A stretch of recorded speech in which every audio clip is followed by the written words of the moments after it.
So, yeah, I wanted to take some of the work that I've done right around, we published it in 2020 actually, and talk about its applicability in the area of ecological forecasting.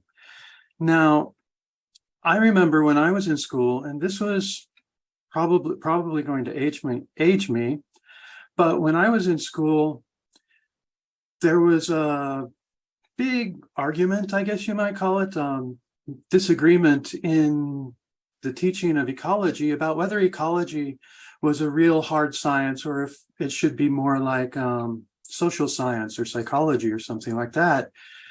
And this argument centered around the idea that ecosystems and ecology are fundamentally not predictable, or we couldn't figure out how to predict it, or variations on those arguments. So it's really exciting to see how far we've gone in ecology. We're going to be talking about ecological forecasting in the context of the NEON's ecological forecasting initiatives challenge, and I'll get to that in just a minute. And it has its roots in the field of meteorological forecasting. So when they were in the area of meteorological forecasting, it started out pretty poorly. Forecasts were pretty laughable and people were laughing. So they had to figure out how to move forward, how to make that big stride to make meteorological forecasting what it is today, basically, that you can watch the television and have a pretty good idea of what the weather is going to be like for the next few days, maybe even a week now. The way they did that was by forming a challenge. And so a whole bunch of different organizations and groups, university classes where student groups were putting together forecasts, also independent contractors who were interested in the area. All kinds of people were able to compete in this challenge to make the best prediction of the next week's weather, for example. So this is kind of where we've gone in the field of ecology, where we now are looking at ecological forecasting, and we've been running this ecological forecasting challenge that we designed back in 2020. This is currently the third year that it's running. So 2021, 2022, and now 2023. And this year's really exciting for us in TERN and OSFlux because they are accepting data sets from outside of the USA, outside of NEON, to join the challenge. So the NEON sites are still there, but now we're adding in some more excitement, I guess you could say. The theme that I have been working on is on forecasting the net ecosystem exchange of CO2 and evapotranspiration in terrestrial ecosystems. And basically it's open to any individual or team that wants to play. And so you need a model, or you need a group of models, an ensemble of models, because that also fits in with the meteorological forecasting, the way that began, because they had a lot of different models, but they weren't, you couldn't really rely on them to give you the same answer from model to model, and it became really difficult to tell which one to rely on for the forecasting. So that's basically what we're doing with these fluxes. So essentially, and I want to stop for a minute and explain what I mean by fluxes. What are these fluxes? I'm sure that most of you know what fluxes are by now, but but I don't want to make any assumptions about any of that. Just basic background. We measure fluxes in TERN and in TERN and OSFlux on the exchange of carbon, water, and energy between terrestrial ecosystems in the atmosphere. We do that with these fancy meteorological towers and these sensors that are really quite expensive and impressive in what they can do. But ultimately, as an ecologist, we're interested in what these fluxes represent meaningfully for an ecosystem.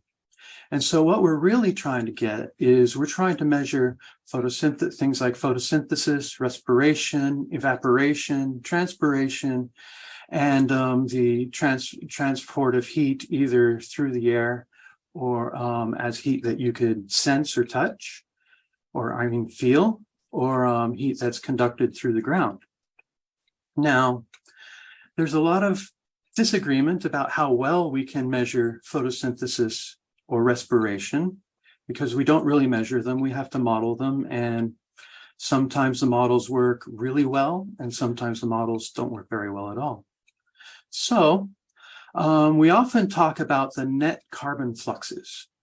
So essentially, that is the difference between the photosynthesis and the respiration. So the difference between what's coming into the ecosystem with respect to carbon and what's going out of the ecosystem with respect to carbon. And so we refer to these as either net ecosystem productivity or its inverse, net ecosystem exchange. And I just wanted to bring up these two specific terms. You can see that there are several others that we're not really talking about today. But I wanted to talk about these because I have slides that show either NEE or NEP, and you probably should be aware of kind of what we're looking at when you see those data. So net ecosystem exchange of carbon, NEE, is negative when carbon is being taken up by the ecosystem. And this is simply because that carbon is coming down on downward wind drafts.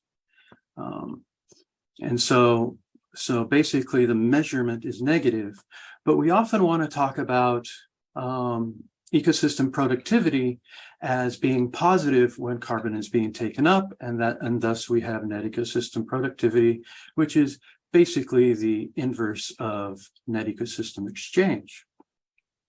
So this is really what we're going to be focusing on, is forecasting these sorts of ecosystem processes in our work, and actually looking at using statistics to evaluate the predictability of those measures given things like environmental factors.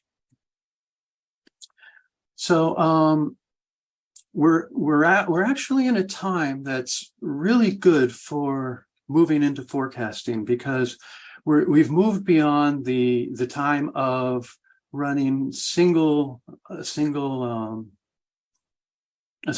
system model to get some of these values. So now what you're seeing here are several models to get values of NEE, and QLE is essentially your evapotranspiration and your heat flux. And what the y-axis is showing you is how good that model is at matching either all of the data, the data in common, the extremes in the distributions, or in the shape of the distribution. And you can see that on these various metrics, various models have very different ability to capture the measure of interest, with the lower values being better than the higher values. So another thing, really key thing that caught my interest right away on this paper, is that what they concluded is a conclusion. What they concluded was that we can make better predictions of these fluxes from meteorological drivers alone or environmental drivers alone than from a process model. That's kind of worrying, really, if you are looking for good forecasting. But this is something that we can actually test statistically with measurements of the environmental factors and the fluxes. And so I'm going to get into that shortly. But I think that before that, I want to talk a bit more about where we are in the ecological forecasting regime or in the community. So what I'm showing you here is a Bayesian hierarchical model. So essentially, it uses a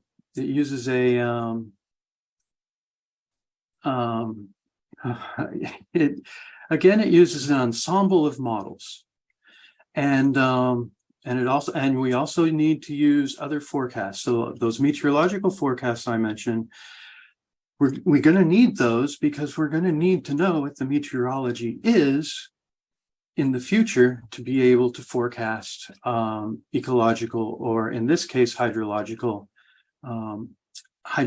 events. And so what they've done is they've used and another reason why I bring this up is because they've also used a Bayesian hierarchical model to create their ensemble, to weight each of the models and put them into basically a model that has the most information that can guide the forecasting. Now, it was mentioned that I love statistics. I love it a lot. And when it comes to statistics, Bayesian statistics are at pretty much at the top of the heap, because philosophically, they fit in with the way I think things should be done. And that is that in Bayesian statistics, you assume that the data are correct. So you measured the data, you know that those data are correct, and then you're testing whether the model fits the data. In classical statistics, it's quite different. You assume that your regression model is correct, and then you're seeing if the data fits your model. So I think this is a major step forward, but there's one thing that it's missing, and that is it's not temporally resolved. And so any information on how things change at the same time is lost in most statistical models. They don't really handle it. In fact, time series data like this can create a lot of errors in your classical statistics if it can't take into account the temporal component. So today I'm talking about some work we've done on agricultural ecosystems. So we're talking about predictability in agricultural ecosystems. And there are some very important reasons why we focused on agricultural ecosystems. And one is that the expansion of agriculture that is necessary for feeding the expansion of agriculture is necessary for feeding future populations. And that agriculture is vulnerable to weather extremes and climate change, especially in Australia, where we have some amazing weather extremes even before climate change. And now you should see them. Well, some of you do, I'm sure. So we have an urgent need to identify how management, and so one of the things about agriculture is that it's driven heavily by management practices, as you might expect, and management practices are applied to try and cope with and create resilient crops under climate change. So we need to identify how management practices across regions might affect the response of these fluxes to climate and other environmental factors. And we need that before we can reasonably start making forecasts.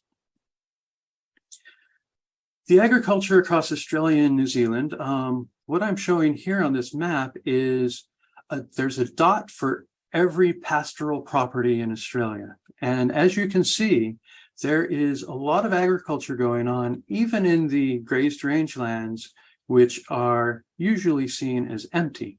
Well, some of them are there, but not all of them. So essentially in Australia and New Zealand, half of the landscape is managed at varying intensity for food and fiber production. 2/3 of the photosynthetic productivity across Australia is attributed to crops and grasslands. And so we really need to capture this if we want to understand the ecosystem and ecological processes which are occurring across the landscape, because this will have an effect on them. And we do have an underrepresentation of long-term agricultural ecosystem flux research relative to native and unmanaged systems, except in New Zealand, where in New Zealand, almost all of their flux work is in managed landscapes. Now, another key factor that's really important, especially now that we're talking about drought hubs, is the role of water on future drought. It's really important. It's actually water more than carbon that agricultural professionals are concerned over, because the lack of water can destroy the crop, and they've lost all of their irrigation purchases, and so it can be a killer. So we're limited by our ability to attribute productivity and yield to climate. And we also need to consider more subtle characteristics of climate change, like a change in the seasonality of rainfall, because the change in the seasonality of rainfall can be of a particular concern because crops might not get harvested if you can't get your machinery out to the crop because it rained at the wrong time of the year. Now, this work that I'm going to be talking about is largely focused on a couple different topics, and of course I've shown you a little bit from the work of Ned Houghton and others on predictability, but we've also I was also really interested in using the methods that were developed for this work on the coupling between fluxes. So the coupling or decoupling between photosynthesis and transpiration, for example, which can be seen under heat regimes if you have adequate water supply. So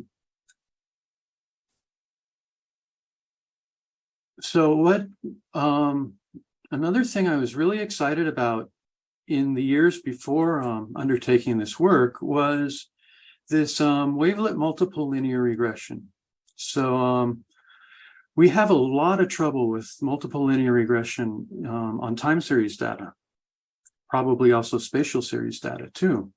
So it was found that using a wavelet multiple linear regression, and I'm going to explain that in detail, in simple detail in just a minute, much improved results with wavelets relative to traditional multiple linear regression. We call this wavelet statistics conjunction. And I really like this term, but that could be because I'm an American Australian and I grew up with cute little cartoons singing about conjunctions. Anyway, in their study, they were able to attribute about nearly 100% of precipitation in South Australia to the three main climate modes that I discuss in a different paper, which is cited in the next line. So we also found using wavelets, not the linear regression, but some other wavelet methods, that this attribution of the climate modes held for the hydrometeorology and the productivity, and the photosynthetic productivity in Central Australia. And we were using a wavelet principal components analysis. And the wavelet principal components analysis was really exciting because for any of you who've worked with things like PCA, PCA is designed for reducing dimensional complexity. So let's say you have 20 variables, and that's just too much to get your head around because you're a normal person. You can use principal components analysis to understand the interdependencies amongst those variables, and then reduce them into many fewer orthogonal variables that you can actually get your head around. And so that's another thing, is that you can identify dependencies among these independent variables and ultimately define a new orthogonal variable set. The other thing that is really neat about these wavelet methods is here where I show coherence in the top graph. Coherence is the square of the correlation. So with the wavelets, we can get a time series of the correlation between, in this example, the southern oscillation index, so El Nino or ENSO, and precipitation. And we can see that in Central Australia, they're really closely coupled sometimes, like in the big, so in some of the really big wets in Central Australia, the Southern Oscillation Index and the precipitation were really closely correlated. Whereas at other times, they're not very correlated at all. So bringing you back to agriculture, in this study we used flux data from 19 sites across Australia and New Zealand, and I will say right now, I'm sure that some of you have heard that there is no or very limited flux measurements in agricultural situations in Australia, lots in New Zealand, but in Australia, it's kind of a myth. There are some, especially in the grazed rangelands. They're often not accepted as grazed rangelands, even though they're on a cattle station, but they are part of the Australian agricultural landscape. And we split these various sites into 3 levels of management intensity. So we have minimal or no management, like in the grazed rangelands. We have intermediate management, like in the pastures and rain-fed crops. And then we have high intensity management in places like irrigated and fertilized paddocks, and also broadacre crops and horticultural crops. And as you can see in this figure, the symbol and the name of each site and the code of each site is in a color as part of its management intensity class. And so the 3 grazed rangelands in the central north are minimal to no management. And then the blue are high levels of management intensity. So wavelet statistics conjunction includes information on the timing in statistical inferences. And this is the key. All statistics computed on wavelet coefficients thus represent directional variance of the observations, and which means that this analysis provides a direct functional response in time between attributing variations in fluxes to coincidental variations in drivers. In this work, we used sample sizes of 61 days during the peak of a growing season, And this study used wavelet canonical correlation analysis, which is correlation, principal components analysis, and multiple linear regression, all done on wavelet coefficients.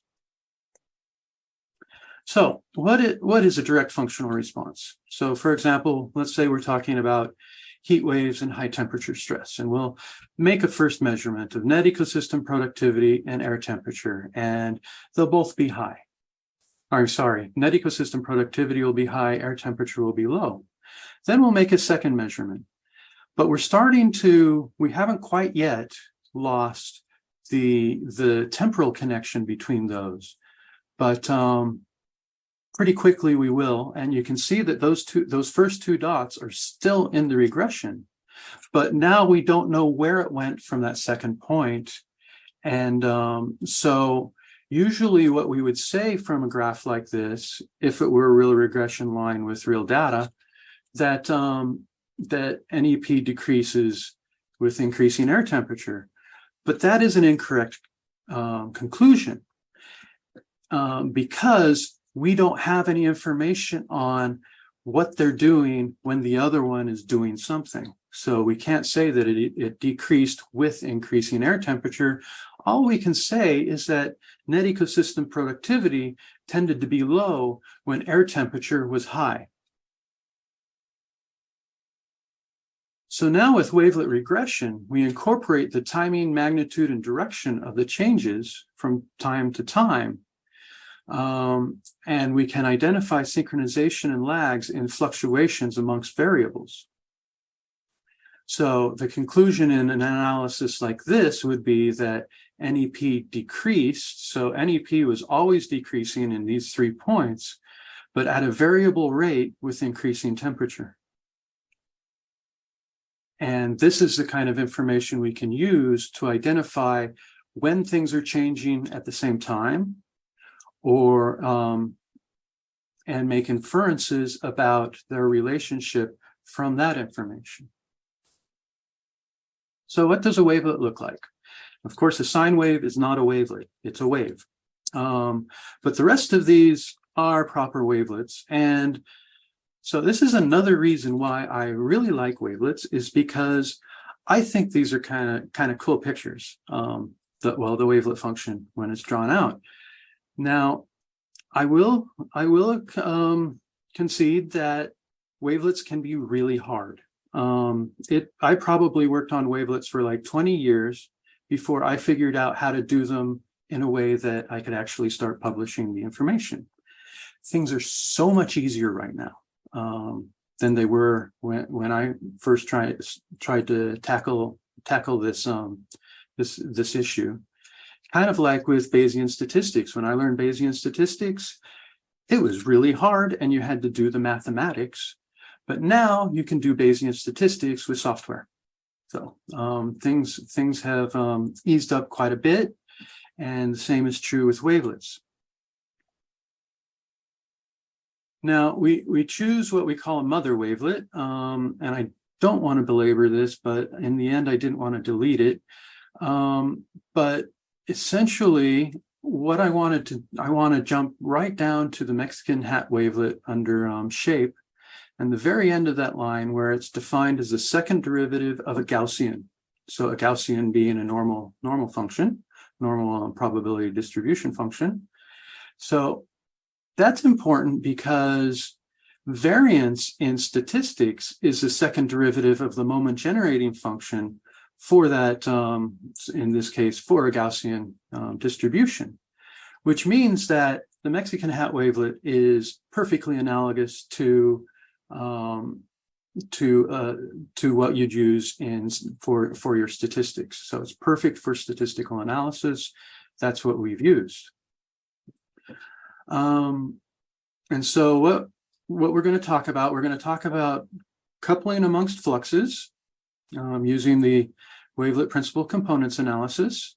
And this will show stress effects and amelioration.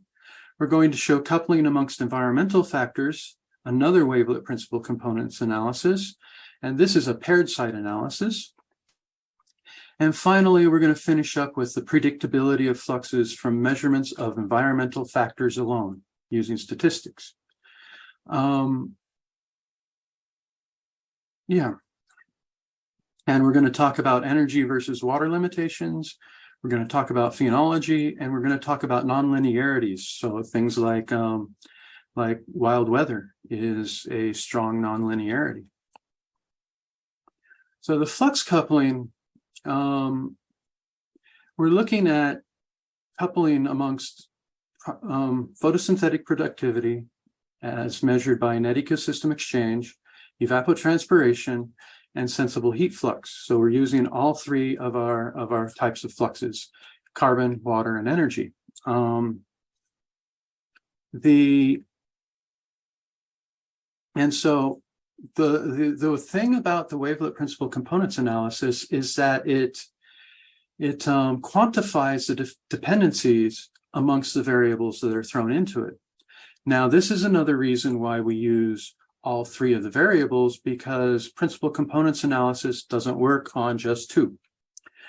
But it turned out to be a really good thing that we did this, because the information we got from adding that third variable was really useful.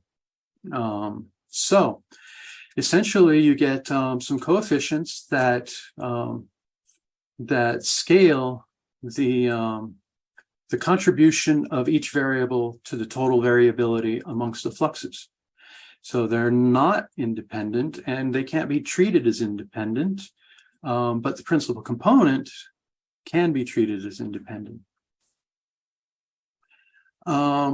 So here we're looking at a particular kind of coupling too. So we have carbon uptake increasing, so, or minus NEE, or NEE decreasing as evaporation and heat flux also increase. This is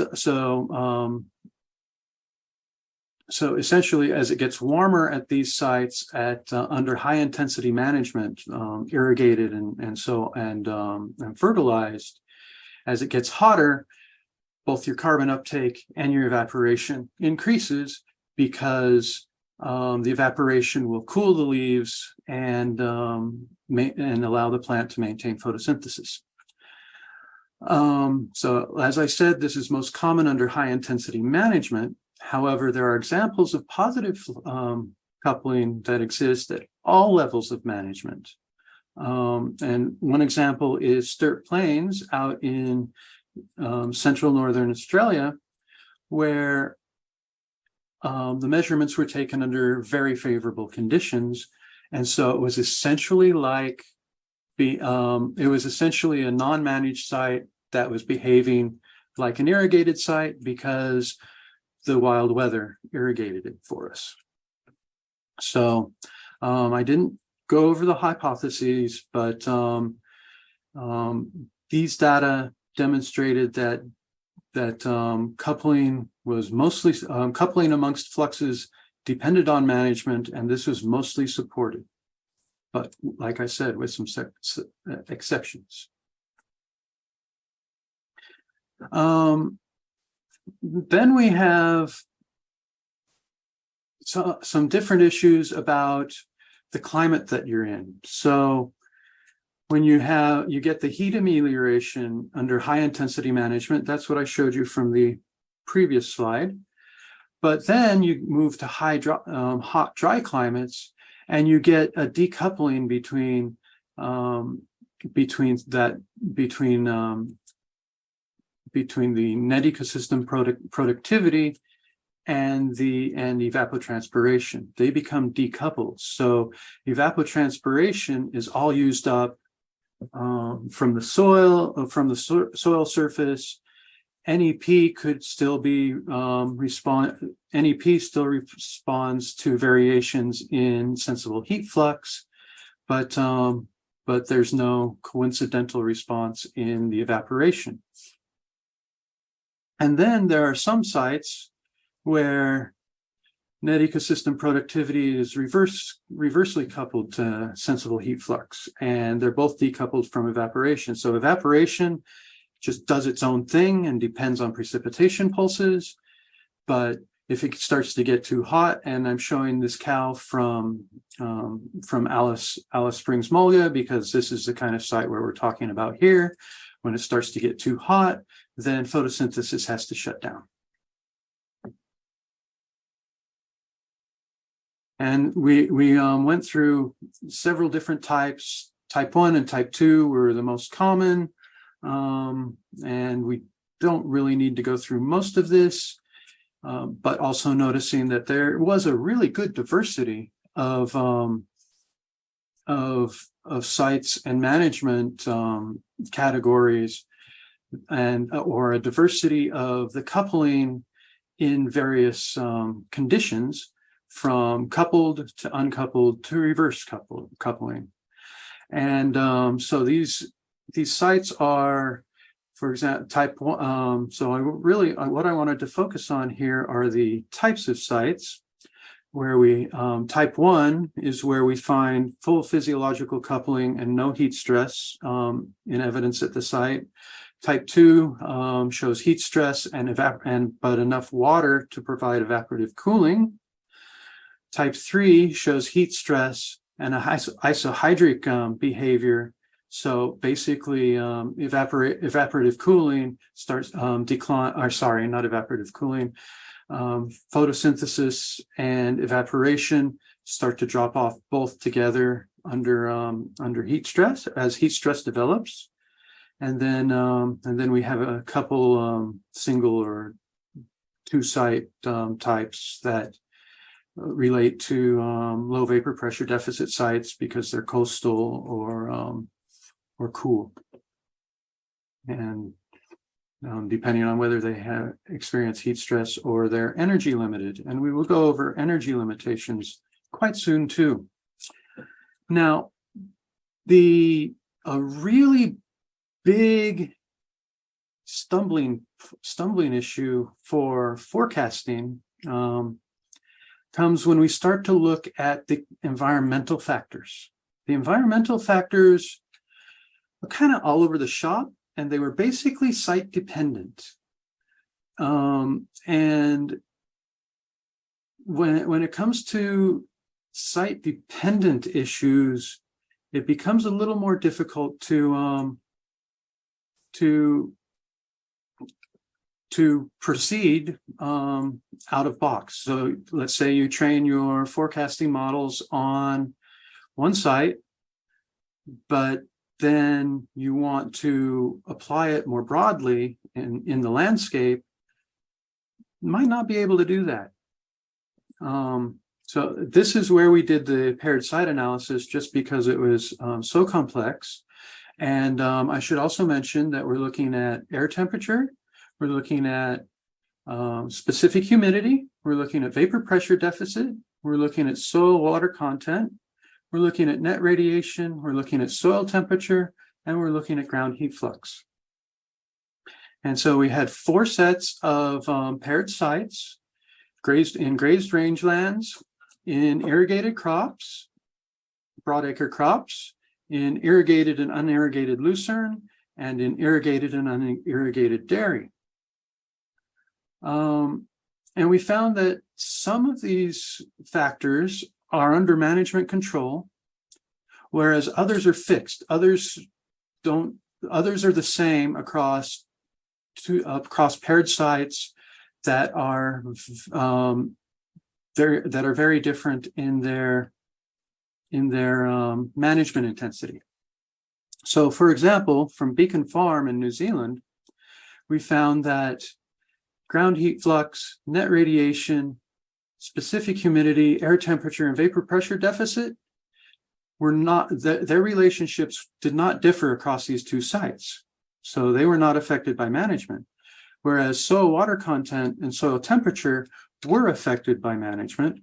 This kind of makes sense when you think about it. It's a lot easier, especially when you're talking about irrigated versus non-irrigated sites, to control the soil moisture and heat. Now, the other problem was that the factors which were fixed versus the factors which were under management control was also dependent on which paired site you're looking at. So we couldn't find any general relationships here, and thus we had to reject our hypothesis that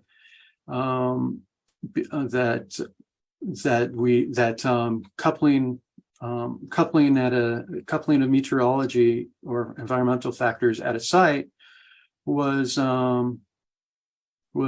related to management intensity. We found that it's site specific instead. All right, now we're getting to the key stuff. And now we're going to be talking a bit about predictability. So this is the result of the wavelet multiple linear regression. So by predictability, what we're showing here is the regression coefficient. And we found low predictability in the grazed rangelands, largely because they were driven by precipitation pulses, and those are not very consistent in time or intensity. We found, especially in the Lucerne, that phenology related to regrowth following cutting pretty much dictated the fluxes at that site, and thus they had no relation, basically very little relationship to the environmental factors of what's going on otherwise. So we partially supported this hypothesis, showing that predictability depended upon management, but patterns also emerged within classes. And so what you're seeing here in this heat diagram is the regression coefficient for each flux and at each site. And you'll notice that at some sites, all three fluxes have the same regression coefficient, and that's because all three fluxes were dependent upon each other, and we had to use the principal component instead of the individual fluxes. Now, we've gone, what I want to do is kind of show you in a simpler way than this heat map, which has lots of sites and lots of variables and so on. What some of the take-home messages were from there. And the first was amongst the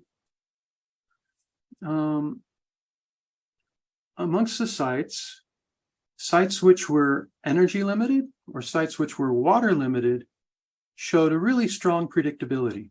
And by strong, that's some of the regression coefficients were, well, let's look at them. So we have regression coefficients regularly above 0.7. Generally pretty good for this kind of work, actually. And as you can see, we have our flux principal component and our environment principal component, so that our environmental factors, which would clearly be dependent, for example, vapor pressure deficit would be dependent with air temperature and with net radiation and with specific humidity. So not net radiation might be indirect or secondary effect, but definitely air temperature and specific humidity. And the regressions look really good on these extremes of energy limited and water limited. Now, I don't know, but if everyone is really familiar with energy limitation versus water limitation. So I just wanted to briefly go back and show you the original work by Buttico, this 1974, I think it is, on basically water versus energy limitations. And so what we have here in the graph is On the x-axis, that's essentially a wetness axis. Is that? Yeah. And on the y-axis is evaporation normalized by precipitation. So notice we're not considering any sites like groundwater dependent sites, which could have more evaporation than rainfall. We're pretending that the world doesn't exist like that yet. So essentially, as you're down at on the x-axis, when you're down on the x-axis around 0 to 1, as you increase your value on the x-axis, so as you get a little wetter, that makes gives you a lot more evaporation. And so these sites would be considered to be water limited, because as you add a little more water, they get a bunch more evaporation. Whereas above values of 1, where you're really starting to get wet, then I'm pretty sure I have that backward. I'm really sorry about that. Actually, this is a dryness index on the x-axis, like I said at the beginning, and then confused myself. And so the low values are actually, as your radiation increases, your evaporation goes up quite a bit. So essentially, you think in a dry region, your evaporation is going to equal your rainfall because it's all going to evaporate. Whereas in a very wet region, then you're going to be energy limited. You're going to be radiation limited. So basically, you won't have enough energy to evaporate much water. Much more water as you increase the moisture content, so I hope I haven't confused everyone here. I was hoping this was a simple explanation, but essentially, when you're water limited, you add a little more water, you get an equivalent amount more evaporation. When you're energy limited, you add a little water, you don't get any more evaporation because you're not limited by the water. You have plenty. You have heaps. So that's these two extremes. And what's this middle bit on the predictability? So there are some sites that can seasonally shift between being energy limited and water limited. And so on average, they'd be right in the middle. There are other sites that are basically right in that middle point where things shift from being water limited to energy limited. In either case, because you have the effects of both energy limitation and water limitation occurring on the same data set, then you start to you erode your predictability. So, going a bit, we're just going to skip this and go to the conclusions, which is that given local constraints, management activities across Australia and New Zealand effectively manage productivity through coupling with water use and amelioration of heat stress. Under more or less favorable conditions, so farmers are doing a good job. Management practices are well optimized for favorable conditions. Now, this is really what I wanted to talk about when talking about forecasting, and that's essentially predictability. So the predictability of fluxes is improved by moderate or intense management, but climate can weaken this predictability if that climate is too variable or too middle of the road.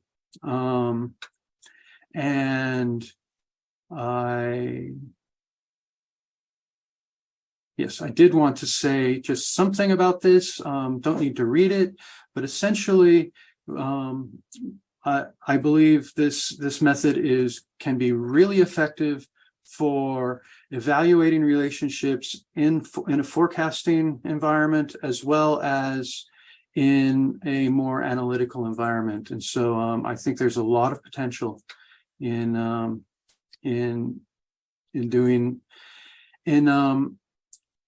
including information on changes in time into the analysis. And I just want to say thank you. And we will stop there and not have any other slides. Thank you very much, Jamie. Well, we've for me, there was so much new material. My head is a buzz. But I'll open it up for questions and comments from the audience, first of all.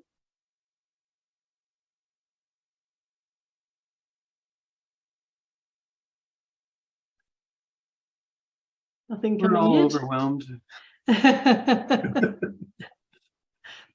The sense of predictability that you've conveyed here is quite intriguing, isn't it? So when you've got a highly irrigated system, you can kind of figure out what's going to happen. You're highly managed. But yeah. I work in those rangelands, which, you know, nature does that job of providing the water or withholding the water. So we don't expect any predictability. And I'm kind of curious about what you think will be the interaction then where there's land clearing over the top of the water management. So that happens first and then water irrigation happens. Have you ever had a chance to think through that combination? I'm thinking about it, and I actually think that the change to land use or land cover might make predictability easier, because I know out where you are, the rainfall predictability isn't easy. and so with that lack of predictability in the climate, but the increase in predictability due to the land use or land cover change would make it more like that Lucerne site where there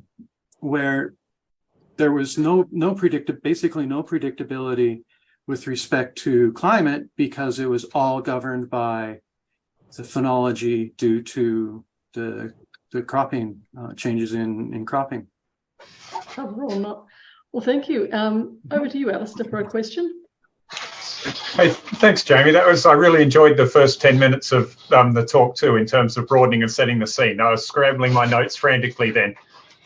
In terms of the time scale at which you can predict, do you think that energy limited versus water limited have different actually lengths of time that you could predict into the future? I know both of them have a seasonal variability, but which one can you predict furthest out? Oh, that's a really interesting question. Seems that you should, if I guess, I would say it would be energy, because that's the sun's motion, which is very, very predictable and very seasonal. So compared to the noisiness of a rainfall one. So that should, I hope, tell you just from theory. Maybe you get further into the future predicting the energy limited systems. Yeah, unfortunately, they do interact, because a lot of the radiation limitation comes from cloud cover. And so during the wet season in Alice Springs Mulga is largely, it's semi-arid, it's largely water limited. But when we get heaps of rain come down, and as in I've measured 100 millimeters in an hour or something like that. When you get conditions like that, you get such heavy cloud cover, the site actually switches to energy limited, and it's because of the clouds, not the radiation. So longer forecasts, I would like to see us try and nail a short one first, because I think that could be really a challenge. I haven't really thought about it. That's just my gut instinct. Yeah, excellent. Anybody else? Yeah, go ahead, Matthias. Thanks, Jamie. It was really interesting. I was wondering, are you considering writing sort of a methods paper about the application of these methods to the sort of data that we are interested in, to make it accessible to others who haven't played with this for 20 years, as you? Yeah, well, it's really embarrassing that people who've only played for it for a year are already at the stage or past the stage I'm at. But I'm not suggesting that I am. But, it's yeah, I hadn't been thinking of that. I maybe don't it exists know already. I don't know if the I don't know if the methods in our 2020 paper would be sufficient. It's in a bit of detail. Right. We had to argue over it though. So no, I haven't thought of that. There are some good intro wavelets papers, like Torrance and Campo, I think is the two co-authors. Right. That describe wavelets, but yeah, there's not a lot that covers the full analytical possibilities, especially inferential possibilities. There hasn't been a lot done, and I was actually surprised and amazed and really chuffed that he and Guan had opened up the well, I actually discovered it as I had just started deriving it all myself, and I'm like, oh look, I don't have to derive it all myself. So yeah, I agree. I massively think there's going to be some other applications of that wavelet regression. It matters a lot in forecasting for everything that's got that signal, and I really like that approach. The other very broad thought I've been having is, how would those three fluxes look in aquatic systems? And I did a quick doodle of that to see if someone had the answer, because I'm always trying to be integrative in terms of, are our marine colleagues studying completely different things and completely different methodological approaches? And it seems like we could leave for a future discussion whether we follow that question Alistair had about what's more predictable of the three fluxes and whether that would differ by marine or terrestrial. But I'm going to leave that for even the audience listening back to have a ponder on, rather than put Jamie on the spot. Actually, unless you have an answer. Well, I do know of one group actually at UTS who have been working on underwater eddy covariance, and the preliminary data that we saw suggested that it was surprisingly good, considering that it's a very, very different fluid medium that the measurements are being made in. I don't know of any other underwater eddy covariance work that's being done.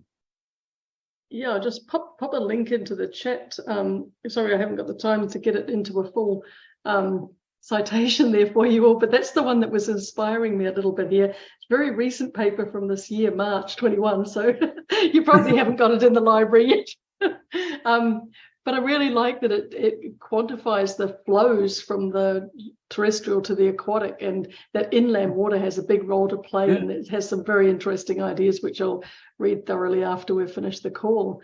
But anyway, it sparked that really interesting area to make forecasting a cohesive integrator for a lot of this work. And I think that would be a really good outcome for the Oceania Ecological Forecasting Initiative colleagues. So well, thank you again, Jamie, for this wonderful talk, Thank you. and for the audience's attention on this.